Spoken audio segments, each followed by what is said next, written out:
தெய்வத்தின் குரல் மூன்றாம் பாகம் அர்த்தசாஸ்திரம் சாஸ்வத சட்டமும் தற்காலிக மாறுதல்களும். எடுத்ததற்கெல்லாம் தன் இஷ்டப்படி சட்டம் செய்ய இடம் உள்ள போதுதான் எதேச்சாதிகாரத்துக்கு இடம் கொடுத்து போகும். பழைய காலத்தில் மோனார்கி தான் நடந்ததென்றாலும் கூட ராஜாக்களுக்கு இப்படி நினைத்த மாதிரியெல்லாம் சட்டம் செய்ய அத்தாரிட்டி இருக்கவில்லை என்பது தெரியாததால் தான் கிரிட்டிசைஸ் செய்கிறார்கள். கிரிட்டிசைஸ் செய்பவர்கள் கவனிக்க வேண்டிய விஷயம் என்னவென்றால், அடிப்படை சட்டங்கள் யாவும் தர்மசாஸ்திரத்திலும் அர்த்தசாஸ்திரத்திலும் எழுதி வைக்கப்பட்டவையாகவே இருந்துவிட்டன. சாஸ்வத வாழ்க்கைக்கு ஒரு துணை உபாயமாக இந்த தார்மீக சட்டங்கள் இருப்பதால் இவையும் சாஸ்வதம்தான் என்ற நம்பிக்கையும் பிடிப்பும் எல்லா ராஜாக்களுக்கும் இருந்தன. வைதிகத்தையும் ஆஸ்திக்யத்தையும் தர்மத்தையும் விருத்தி செய்வதே ராஜாவின் பொறுப்பு என்று சின்ன வயசில் குருகுல வாசத்திலேயே அரசகுமாரர்களுக்கு ஆழமாக போதிக்கப்பட்டிருந்தது. இந்த சாஸ்வத சத்தியங்களை பழைய சாஸ்திரங்களின் சட்டங்களையே சாஸ்வதமாக பின்பற்றினால்தான் அடைய முடியும். கொஞ்சமும் சுயநலம் கலக்காமல் லோகத்தின் நிரந்தர க்ஷேமத்திற்கென்றே ரிஷிகள் கொடுத்துள்ள விதிகளை அவர்களுடைய நிலைக்கு எவ்வளவோ கீழே உள்ள நாம் மாற்றப்படாது என்று ஒரு ராஜா வித்யாபியாசத்தின் போதே கன்வின்ஸ் பண்ணப்பட்டிருப்பான். அதனால் இந்த சாஸ்திரங்கள் நடைமுறை தேவைகள் ஆகிய இரண்டையும் நன்றாய் அறிந்த மந்திரிகளின் துணையுடன் அவன் ஆட்சி பண்ணும்போது கால தேச வர்த்தமானங்களின் நிர்பந்தத்தினால் சாஸ்திர சட்டங்களில் எங்கே மாறுதல் தேவைப்படுகிறதோ அங்கே மட்டும் கொஞ்சம் பண்ணி புது ரூல் போடுவான். மாறுதல் என்றால் முழுக்க சேஞ்ச் பண்ண மாட்டான், கொஞ்சம் மாடிஃபை மட்டும் பண்ணுவான். சாஸ்திரத்திலேயே அவ்வப்போது வருகிற ராஜாவின் டிஸ்கிரெஷனுக்கு, சமயோசித புத்திக்கு என்று விட்டிருக்கிற இடங்களில்தான் சட்டம் போடுவான். தேர்ச்சக்கரம் பாதையை விட்டு கொஞ்சம் கூட விலகாத மாதிரி மனு தர்மத்தை விட்டு விலகாமலே திலீபன் ஆட்சி பண்ணினான் என்று காளிதாசன் சொல்வது அக்காலத்தில் பொதுவாக எல்லா ராஜாங்கத்தின் நடைமுறையையும் ரிஃப்ளெக்ட் பண்ணுவதுதான்.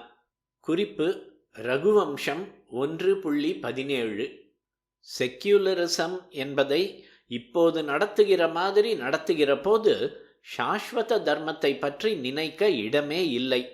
மாறிக்கொண்டே இருக்கிற நடைமுறை வாழ்க்கை நலனை மாறி மாறி பலவிதமாக நினைக்கிறவர்கள் ரட்சித்து கொடுப்பதே ராஜாங்கம் என்று ஆகிற போது சட்டங்களும் மாறிக்கொண்டே இருக்கின்றன.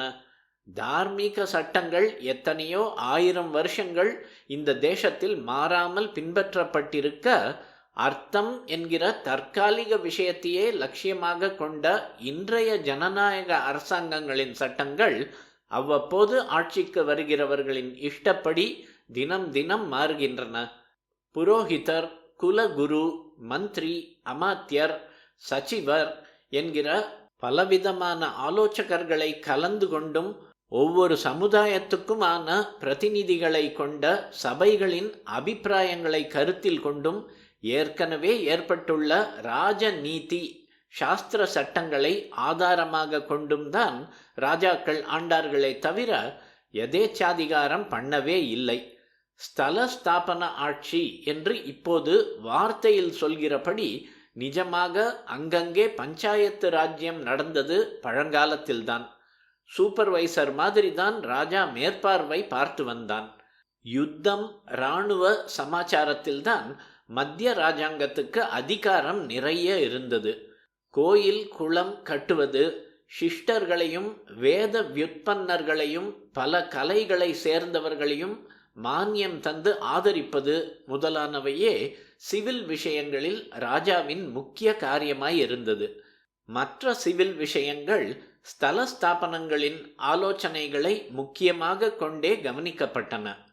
அவ்வப்போது ஆட்சி செய்யும் ராஜாக்கள் பழைய ஆதார சட்டத்தை அனுசரித்தே அவசியமான இடத்தில் புது ரூல் போடலாம் என்பது அக்காலத்தில் பின்பற்றிய முறை. அவ்வப்போது ஆட்சி அதிகாரத்தில் இருப்பவர்கள் தங்களுக்கு இஷ்டமானபடி, தங்களுக்கு அனுகூலமானபடி எப்படியெல்லாம் அபிப்பிராயப்படுகிறார்களோ அப்புறம் இந்த ஐடியாலஜியையும் எப்படியெல்லாம் மாற்றிக்கொள்கிறார்களோ அதன்படி லாக்கள் பண்ண வேண்டும் என்பதற்காக இதற்கு அனுகூலமாக ஆதார சட்டத்தையே மாற்றிவிட வேண்டும் என்பது இப்போதைய நடைமுறை. வருஷா வருஷம் கான்ஸ்டிடியூஷனுக்கு அமெண்ட்மெண்ட்.